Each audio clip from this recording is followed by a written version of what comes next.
Welcome to Canadian Politics is Boring.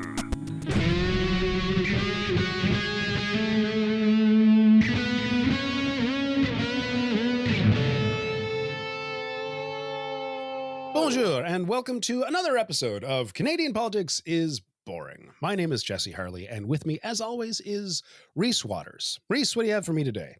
Bore da. That's Welsh for good morning. Because you said bonjour. Bore da? Bore da. Bore da. Good morning, even though it's 9 p.m. at night. Good morning. There we go. I couldn't remember. My morning. Good night. Not Nosta. That's good night, I think. I don't know. There are Welsh-speaking people who listen to this who hate me. Anyway, I'm having a great day. So me and my wife, we've been making cocktails recently, and I invented a cocktail, which is cool. Really? I call it is light rum, light Nova Scotian rum, and root beer. And I call it a Nova Scotian light beer, and it's incredible. Wow. It's good. So I drank 2 of them while I was cooking on the barbecue. So, that's it? Just light rum and root beer? And ice. So it's cold. Because I don't like room temperature drinks. So, despite the stereotype. There's a fascinating YouTube channel called How to Drink. If you ever were interested in learning how to make more cocktails, the guy's a cocktail master. If you're ever fascinated in learning how to drink. So, we've been having difficulties all these years on drinking liquid. This YouTube channel will help you. Don't go see a doctor. Just watch some YouTube shows on how to drink any liquid whatsoever. Oh, God. And I've been pouring them up my ass all this time. I mean, I've heard that is effective. Yeah, it's incredibly deadly, but effective. That's okay. Tell me, teach me something, Obi-Wan. Okay, well, actually, that's just not to how change that quote goes. This episode is called. Have you ever heard of Tommy Prince? No. So we've well established that I know very little about Canadian politics. Well, this is kind of he's a war hero, but the politics came into his life. So Tommy Prince. The title is Tommy Prince, Canada's Forgotten Rambo. Now, his life is kind of like is a mixture of his life.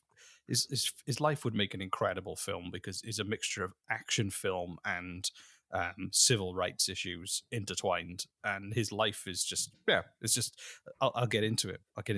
So why don't you get into it, Rhys? I will get into it. Get into it. Yeah. I'm into it. There we go. Do it. Right. It's nice in here. So Tommy Prince was an Indigenous Canadian war hero and one of the country's most decorated non-commissioned officers. And he served in the Second World War and Korea. But it was quite a sad story because despite being one of the most decorated war heroes Canada has ever produced, he was forgotten for decades.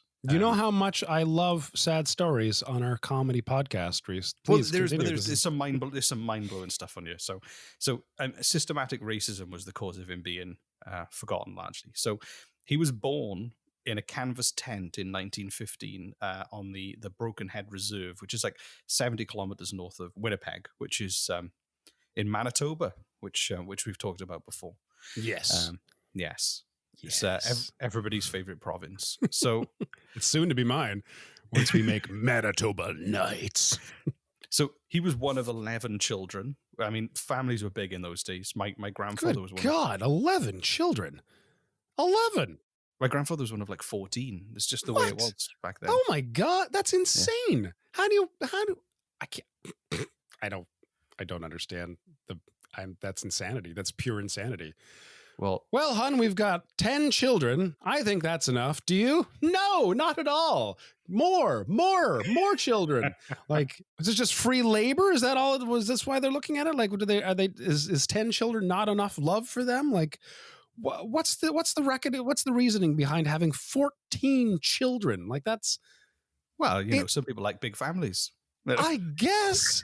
Although it's a good job minivans weren't a thing then because the vans would have been huge. It'd be like a minivan chain, like pulling other minivans behind you. A mini train. Right, yeah. Like 13 kids. Hon, I'm pregnant again. Thank God. I was worried we weren't going to make it to 14. What? Why? Anyway, sorry. It's mind-boggling to me. Continue, please. Well, he was part of a very reasonably numbered family of 11. Yeah, continue. Yeah, exactly. Well, kids are expensive. You don't want to go crazy. So he like many kind of indigenous kids from the time, he attended residential school, where obviously he was taught to forget about a lot of his indigenous heritage, which is very sad.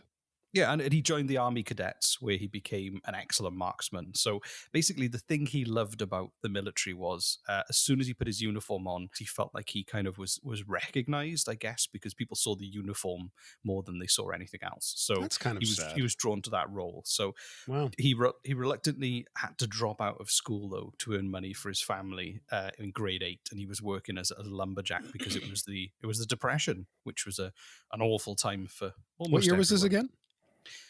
This would have been the Depression, so this would have been like the late 1920s, 1930s period. So, so in 1940, he was 24 years old, and he joined the Royal Canadian Engineers and was sent to England during World War II. What are the Royal Canadian Engineers? What is?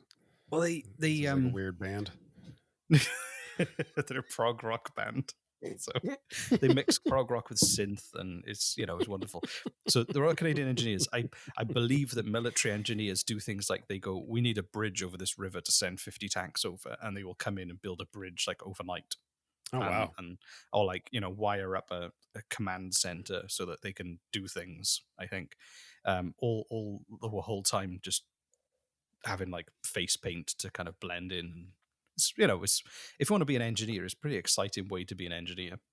Camouflaged bridge building, yeah, but not for Tommy. He hated it, so he was just busy. He said he was operating a lathe on home guard duty, which he hated. So he joined the army to fight, not sit around drinking tea, which he would have done a lot of in the UK in the 1940s. Right. So he answered for a call for just parachutists. The 40s, please. Exactly. I know. I've had 5 cups of tea just before we recorded this. So I can hear it in your voice. Yeah. Hold it in, Reese. It makes for a better show. Hold that in. So there was a call for parachutists in the Canadian Parachute Battalion, and I think that the reason was that not many people wanted to jump out of a plane into kind of fire, so there was kind of an open invite. So who wants to do this? And he was like, I don't want to cut wood. I would rather do this. Too many people want to jump out of a plane into a raging fire. That's exactly. So he joined, and he was then attached to the United States Special Force, or the Green Berets. So basically became part of an elite force pretty quickly. Also known as the Devil's Brigade, which is a really cool name. It is a cool name. Yeah. So his platoon sergeant, Al Lennox, said he was brave, he was intelligent. In his early days as a young man, he was out living off the land and getting his own game, learning how to track and to walk right without making a noise. All those attributes came very handy in this type of a unit. So he was behind enemy lines of special forces, and he was able to move quietly, live off the, all the skills he had from the way he grew up meant that in war, he was just the ultimate like special forces soldier, essentially. He was Rambo. He was the Canadian He Rambo. was Rambo. Exactly. He was the Canadian Rambo. So then, and also they said that once he was in a uniform, nobody cared about his origin. So all they saw was his rank and the respect he earned on the battlefield with other people. So, and he did some crazy stuff. He did some absolutely crazy stuff. Very curious. Yes, tell me. Some examples. As long as they're not horrifyingly gory, which I know they're going to be, because you love telling me shit like that. Just like unbelievable bravery. So in the winter in Italy in 1944, he volunteered for a nighttime reconnaissance mission and had to run a telephone line 1.5 kilometers into enemy territory. And then he set up an observation post. This is when? This is in the winter in 1944 in Italy. They had. I suppose you could have people listening in if it was wireless. I was going to say, why run a telephone? Yeah. The telephone cables were how they. So he set up an observation post in an abandoned farmhouse 200 meters from the Germans, and so he could send back information on the enemy positions. But a shell cut the line the following day. So his solution was to dress like an Italian farmer, go out and pretend he was inspecting and repairing his chicken coop. And weeding the crops while the German soldiers looked at him, and he fixed the broken phone line in front of him. Oh my God, what? Oh my God. So just like I'm going to think on my feet here. I'm going to just pretend that I'm just looking at the chickens, just weeding the crops. Of course, I'm the kind of farmer who, despite being in the middle of a war, remains on my farm to tend my animals. So, it's very important. it's very important. Who's going to feed the chickens? So, you know. But it worked. But it worked. And that's amazing. Where did he get the Italian clothes? Farming clothes. I imagine they were just in the house, probably lying around. Or I hope he didn't take them off a dead farmer. Well, it is Rambo we're talking about here. It is Rambo. He probably anything for the mission. Right. So anyway, so he used to carry a pair of moccasins in his bag with him, and he would never tell anyone where he was going. And apparently, he would slip away in the night. And the Germans described him as a ghost or a devil. So he'd sneak across enemy lines, and apparently he would just kill people and steal something, and leave things behind, like calling cards, just to freak them out. And calling cards? Yeah, just like little things that were out of place so that people knew someone would be there. Or that people would come back and they'd find that, like, they'd wake up and their bunkmate. Not like a metaphorical calling card, not an actual business card. Not a business card, no. Okay, right. Yeah, that'd be weird, man. That just... Follow just with his Instagram tag and everything. So anyway, missing your friend? Don't know where he's been? Want to do this to someone else? Give me a call. Yes, exactly. I mean, exactly. Well, we all need to promote ourselves these days, so there's no shame in it. So like, someone would wake up in their bunk, and their bunkmate would have had their throat slit for no reason at all, and it was really demoralizing. And his ability to sneak around and do those things just terrified people. Some even thought he was like an evil spirit or something that was just coming to wreak havoc on their ranks. So what he did for morale was crazy, and that was a lot of that description came from some of the people who fought with him behind enemy lines and kind of in those special forces units. So some of the people who fought with him were freaked out about him and thought he was a ghost. That's where those stories come from. The people who worked with him saying that his ability to kind of do those things and go across enemy lines and terrorize the enemy without even being detected was legendary. This is amazing. How have we not heard more about this guy? Like, this is television worthy. This is movie worthy.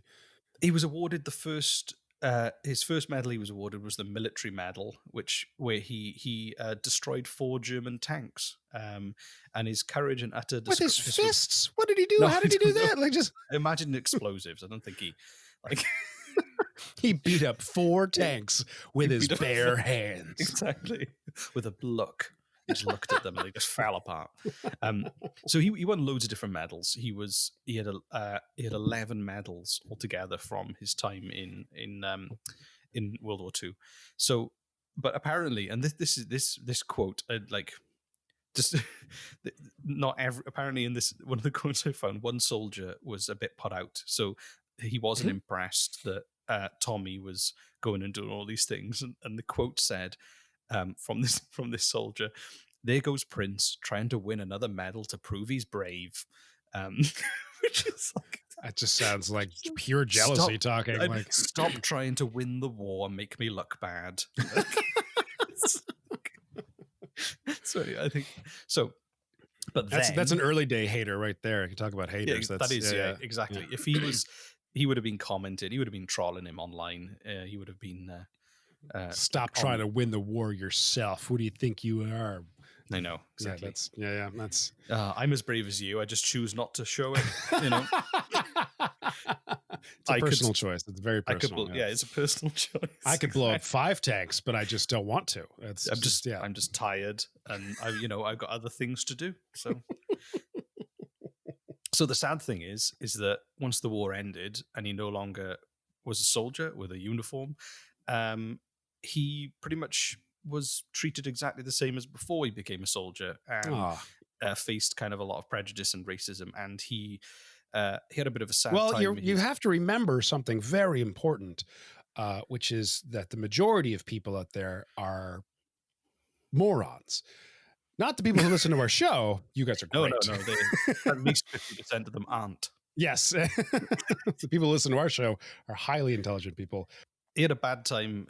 He got divorced from his wife. His father died, and he really struggled to find work. And he ended up as a janitor, and then started his own cleaning business. He tried politics for a while, but didn't like it. And then he ended up being lumberjack again, like he did before World War II, where he went off and had these incredible feats of bravery and proved himself to be incredibly capable, and ended up doing the thing that he'd done before. And then the Korean War broke out, and he re-enlisted in 1950. And he said, I owed something to my friends who died in the Second World War, and he was determined to go back to combat duty to carry on that fight. So he essentially did 2 years in the field, but apparently on Christmas Eve in 1952, during his second tour in Korea, the stress of warfare got to him, and he suffered a breakdown from being shelled by Chinese mortar bombs, essentially, which led to him kind of eventually being honorably discharged in September 1954. And although it was never diagnosed, a lot of people say that he obviously had PTSD from the warfare. So sounds yeah. So and then.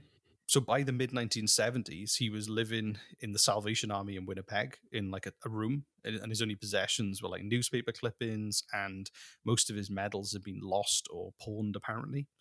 And his final years were spent reliving the terror of the wars, and going through those kind of flashbacks and things. And he died at the age of 62, largely forgotten when he did pass away as well, which is really sad. I've got to say, Reese, our comedy podcast is getting funnier by the minute. There's a happy ending. There's a happy ending. He has now been treated as a hero ever since. So he's been commemorated on a coin. He's been on plaques. There are murals depicting him. There's a statue in the park at Broken Head Reserve.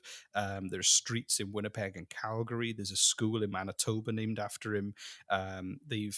The Canadian Forces have immortalized him at various sites. Medals have turned up at auction in different places and have been all bought back, and now in the Manitoba Museum. Someone purchased one of the medals for like $75,000 and then donated it so that it could feature in the museum as well. So, wow. But he's still not that widely known. Obviously, he's been celebrated by people, but it's just his life would make the best film ever. It really would. I think arguably it would be better than Manitoba Nights, and that's a hard thing to admit. That is, I don't know. I'm on the fence about that. Manitoba Nights is going to be one of the greatest television shows of all time, obviously, but I'd say this might be a close second. This is Canadian's Rambo. This is probably more likely to get an Oscar than Manitoba Nights. I think it's more relevant and an important story to tell than a made-up adventure about in a city that neither one of us have been to. Yeah, exactly. so yeah, I think that I don't know this episode. There's not as much funny, zany stuff, but it's just a mind-blowing story to talk about. It is a mind-blowing story, and honestly, I'm still envisioning him. I don't know if he put on his moccasins, as you said, he took them with him everywhere, but he would sneak out at night and just like cross into enemy territory and just kill people in the middle of the night in their tents while other people slept and left them alive just to fuck with them. And I'm like, that's insane. That's crazy. That's next level. That's video game shit, man. That's crazy. So yes, let's make a show. Canada's Rambo, Canadian Rambo. And also we'll work on the title. It's a working title. We'll work on this. It's a very loose working title. That don't remember that title. It might change. Do you think? Okay, let's just talk about if you were in World War II. Do you think you would have been any good? God, no. Well, no. God, I don't deal with day-to-day stress as well. Like being shot at every day and night. I'd snap, man. My grandfather was in World War II. He destroyed bridges. Actually, nice. Where did he build bridges? One of the two. I think he destroyed bridges. I'm going to go with destroyed. It's a very subtle distinction between building and destroying bridges. I do not think I would fare well in. I'd have to be the cook or something, like just away from everything and just like with. I know, but aromatic spices everywhere. It doesn't work like that. My grandfather was in the Navy, and he joined when he was 15. He lied about his age because he was like determined to be in World War II. And they were like, yeah, fine. You've got a bit of a mustache. So, and he was the cook, and they dropped them behind enemy lines in North Africa, and all they gave him was a Tommy gun and a tin opener. And he was there and he used to fight, and he still had to cook as well as fighting. Oh my God. So just because you're the cook doesn't mean that you don't see action. He still had to do stuff. I avoid sketchy streets in a very fairly crime-free city. I don't think I do well in a war. So I think I went, and I know this is nothing like real war, but I went paintballing once, and I got shot first. I love that you time. had to clarify that paintball it is not, nothing like real war. Just in case anyone out there is just so I'm not saying that this is relevant experience to talk with authority about warfare. If anyone out there was thinking about joining paintball and you were worried that it was identical to real world wars, don't worry. Reese is here to tell you how and why it's not. So go ahead, join that paintball team. Reese, tell us why paintball is not like World War II. So we were kind of like weedy nerds, and we were up against these people who clearly did a lot of paintballing. And every time we had a new round, I would like run at them going, come on guys, let's get them. And then they'd all just shoot me straight away. And I'd just sit down. Go, oh. And then I was like, this next time is going to be different. I'm going to be more strategic. And then the same thing happened again. And then eventually I ran out of paintballs. So I was just, come on, guys, let's go. And then, so I was in Hollywood. I mean, I have a feeling that in a war, if you did that, you'd probably have similar results. Just saying.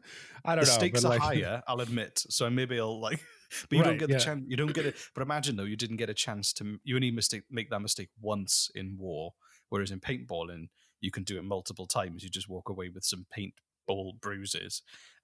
But if you were that person in a war and you were like, come on guys, let's get them, and it's just like there's always that one in the film who always says, yeah, we can do this, and then they just die. You never see them again. Never see them again. No.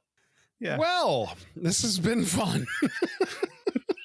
So, in conclusion, this was an important story to tell, and I'm glad that we had a platform to share it. I'm glad too. Yeah, no, it's good to be able to like I said, if you're gonna pepper our comedy show with sobering episodes now and then, I guess that's okay.